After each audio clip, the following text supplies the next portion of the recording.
तर आज आम्ही चाललो आहे पुण्याला, कारण की उद्या आमच्या एका मित्राचं लगीन आहे. तर आम्ही रात्रीचा प्रवास केला आणि सकाळी येऊन पोहोचलो निगडीला.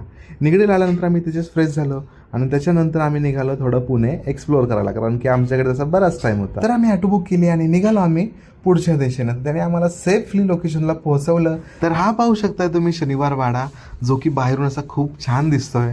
आणि जर तुम्हाला याला आतून बघायचं असेल तर 20 रुपीज पर पर्सन चार्जेस आहेत. तर ते तिकीट काढून आम्ही आतमध्ये आलो आणि आतमध्ये आल्यानंतर काही ठिकाणी माहिती दिली गेली होती ती आम्ही वाचली. काही ठिकाणी रेअर केसमध्ये अवशेष होते ते सुद्धा पाहिले. आणि आता आम्ही वरती जिने चढून वरती आलो गडाची पूर्ण तटबंदी पाहण्यासाठी.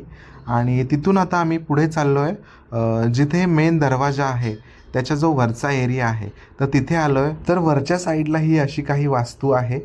तर माझ्या अंदाजानुसार मला हा सभागृह वाटतो आहे. आणि त्याच्यानंतर मी समोर आलो पूर्ण वाड्याचा व्ह्यू पाहण्यासाठी. तर हा पाहू शकता तुम्ही पूर्ण वाड्याचा व्ह्यू. एकदम क्लीन नीट ठेवलं आहे सगळं. झाडे व्यवस्थित मेंटेन ठेवलेत आणि स्वच्छता देखील आहे. तर खूप छान वाटतोय वरून व्ह्यू. तर एवढंच काहीसं होतं तिथे पाहण्यासारखं. त्यानंतर आम्ही येऊन पोहोचलो ज्यूस सेंटरवरती. दुपारचा टाईम होता, खूप गरम होत होतं. मम्मी घेतली कोल्ड कॉफी आणि त्याच्यानंतर आपण रिटर्न निघालो लग्नाच्या डेस्टिनेशनवरती.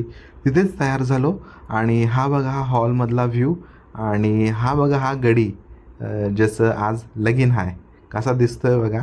आणि त्यांच्या ह्याच्यामध्ये काहीतरी प्रथा आहे, फुलं बिलं घालतात नवरदेवाला आणि पूर्ण पॅक करून टाकतात. तर बघा ह्यो ओळखतोय काय काय कोण आहे समजून आल्यानंतर तोंड बघा कसं पडलं आहे, काय कळना झालं आहे. आणि ह्यो गडी म्हणतोय की मी त्याला फुलं देणार. त्याला म्हटलं तू फुलं दे, आम्ही जीवन घेतो. तिथून आम्ही तस्मयकडे निघालो. तर तस्मयने आम्हाला कलाकारी दाखवली. तर त्याला बाय बाय म्हणालो आणि निघालो भूमकर चौकाकडे.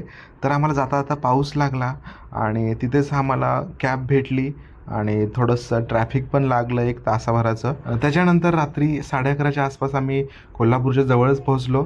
तर चला घरी जाऊया, भेटूया एका पुढच्या अशा संडे व्लॉगमध्ये. Please like and follow.